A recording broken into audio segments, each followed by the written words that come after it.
Hello mga ka-Clover! Alam nyo bang maraming naniniwala na ang pag-aalaga ng pusa ay maswerte? Bukod sa pagiging mabuting kasama, may iba't ibang paniniwala na ang pag-aalaga ng pusa ay maswerte. Ang mga pusa ay may mga senyales at kaugalian na magpahiwatig na maaaring magdala ng kasaganaan.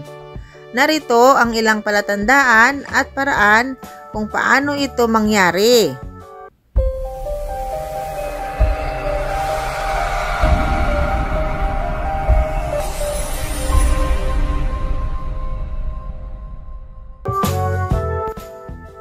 Kung ang iyong pusa ay dumadapo o natutulog sa lugar ng kayamanan, sinasabing ang pusa ay may likas na kakayahang makaramdam ng enerhiya.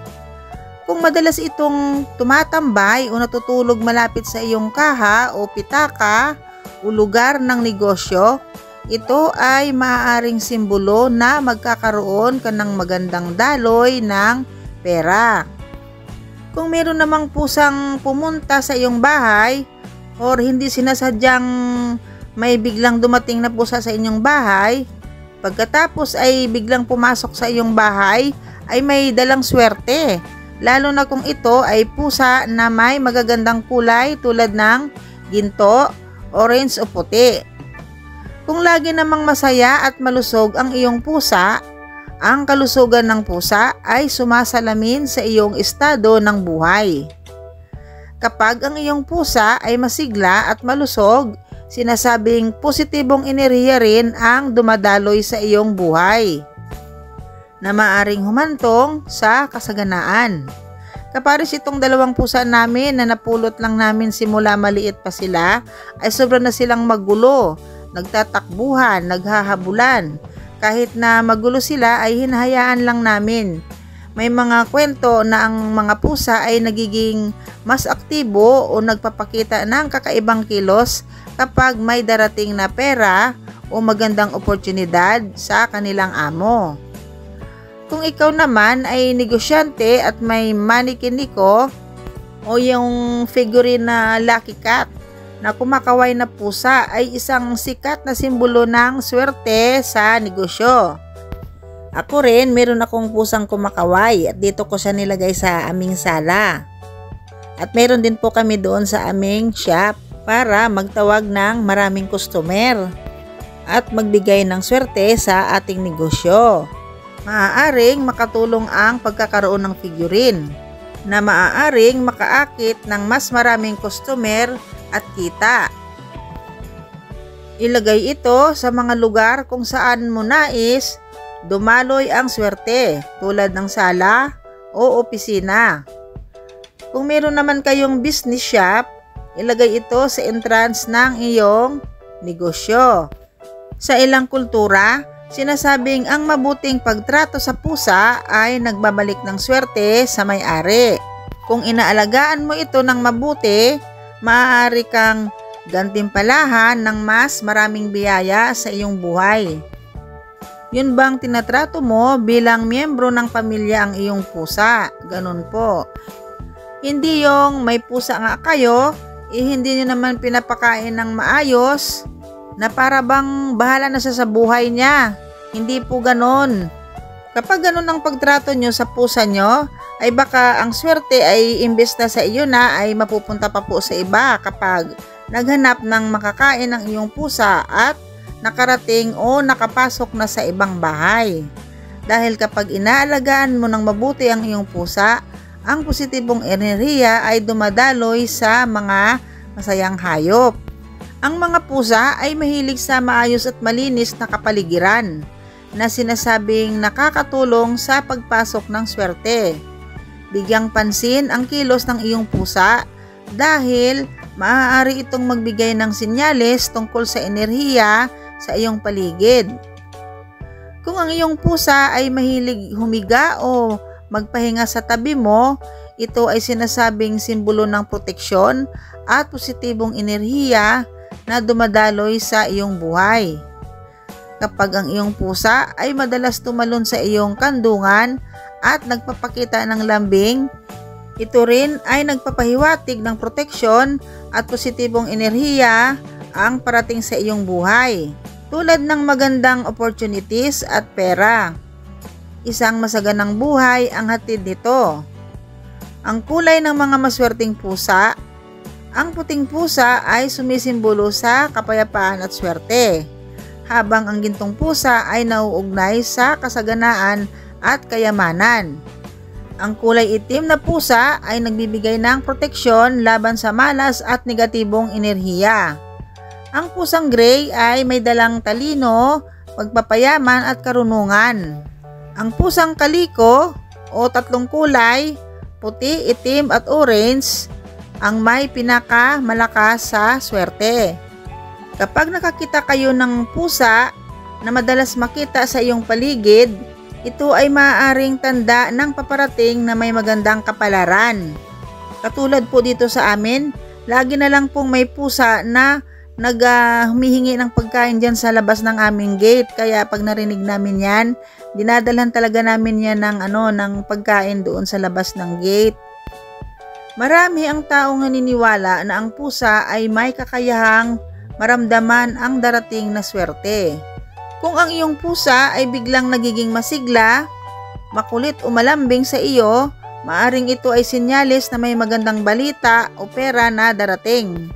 Kapag naman ang pagpor na pusa ay hindi lang nagpahayag ng kasiyahan, kundi sinasabing may healing at positive energy na maaring magdala ng swerte at kalusugan sa may-ari. Kapag dinilaan ka ng pusa, sinasabi ding ito ay tanda ng pagmamahal at pagpapasa ng swerte sa iyo. Minsan din ang mga pusa ay nagdadala ng maliit na regalo tulad ng dahon, bulaklak o kahit insekto. Bagamat ay hindi natin gusto ang kanilang regalo tulad ng nahuling daga, ay sinasabing ito ay tanda ng kanilang pagmamahal at pagnanais na ibahagi ang kanilang swerte. Ang mga pusa ay may matalas na instinct at kadalasang umiiwas sa mga taong may negatibong enerhiya. Kung ang iyong pusa ay hindi komportable sa isang bisita o lugar, maaaring ito ay babala na may negatibong enerhiya doon. Paano mapapalakas ang swerte gamit ang iyong pusa? Bigyan ng magandang tirahan ng iyong pusa. Ang masayang pusa ay sinasabing nagdadala ng mas maraming swerte sa buhay. Pangalagaan at pakainin ito ng maayos. Ang pagpapakita ng pagmamahal sa pusa ay bumabalik sa anyo ng positibong enerhiya. Pansinin ang kilos ng iyong pusa minsan. Maaring maging gabay ito sa kung ano ang dapat mong iwasan o paghandaan. Sa Feng Shui, pinaniniwalaang may kakayahan ang pusa na humanap ng lugar sa bahay na may malakas na enerhiya ng kayamanan. Kung may pusa na lumalapit at sumasama sa iyo, sinasabing ito ay tanda ng pagpapasa ng swerte. Ang paghaplo sa pusa ay maaari ring magdala ng positibong enerhiya at good luck. Totoo po mga ka-Clover, dati po may pusang pumapasok sa aming gate. Tumatalon talaga sa taas ng gate para makapasok sa amin. Pero hinahayaan lang namin at binibigyan pa namin ng pagkain. Tapos ang pusang iyon ay mahilig talaga maglihi sa paa. Napakalambing niya. Kaso ang inaalala lang kasi namin, baka maapakan ba siya dahil grabe talaga siya makalingki sa paa namin. Halos hindi na kami makalakad. At isa pa, hindi namin alam kung kaninong pusa iyon at bakit akala mo kami ang may-ari sa kanya na sobrang close siya sa amin. Inaalala din namin na baka maapakan namin at makagat kami. Delikado din lalo na pag may rabies. Kaya para makalakad kami ng maayos, nilalabas na lang namin sa gate at doon nabigyan ng pagkain sa labas.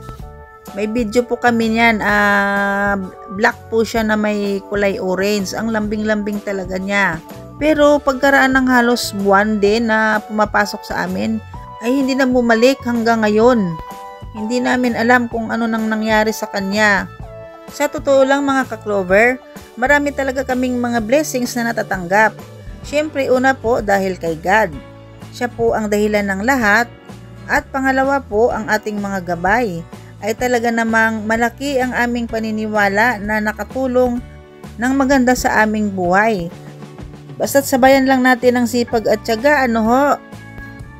Kung napanood nyo po yung nakaraang video natin na about po sa pusa, na kung ano pong nangyari sa amin nung niligaw namin sila dahil sa may sapat na dahilan, ay hindi na po namin uulitin yun dahil alam na po namin kung ano ang idudulot sa atin ng mga pusa kapag tayo ay may ginawang hindi tama sa kanila.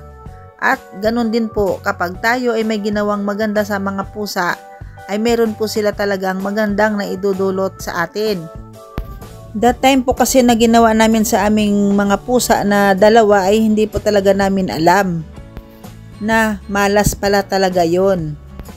Sa mga hindi pa po nakakapanood, panoorin nyo po yung ating video dyan. Ito po yung kanyang title, para malaman nyo po kung ano ang totoong kasabihan sa mga pusa. At totoo po ang lahat ng kasabihan kasi proven and tested na po namin yan. Dahil nga po sa nangyari sa amin noon, nag-alaga po kami ulit ng 2 pusa. At may mga blessings naman kaming natatanggap. Dahil din po siguro sa isang dahilan sa mga pusa kahit na mahirap din po silang alagaan. Dahil po malaking responsibilidad ang pag-aalaga ng mga hayop. Ang pusa ay hindi lamang isang alagang hayop, kundi isang simbolo rin ng swerte, proteksyon at positibong enerhiya sa maraming kultura. Kung may pusa ka, bigyan ito ng pagmamahal at tamang pangangalaga. Dahil ayon sa paniniwala, ang swerte at kasaganaan ay darating sa iyo kapalit ng kanilang presensya at pagmamahal. Kung susundin mo ang mga paniniwalang ito, maaaring ang daloy ng swerte ay mapapasa iyo.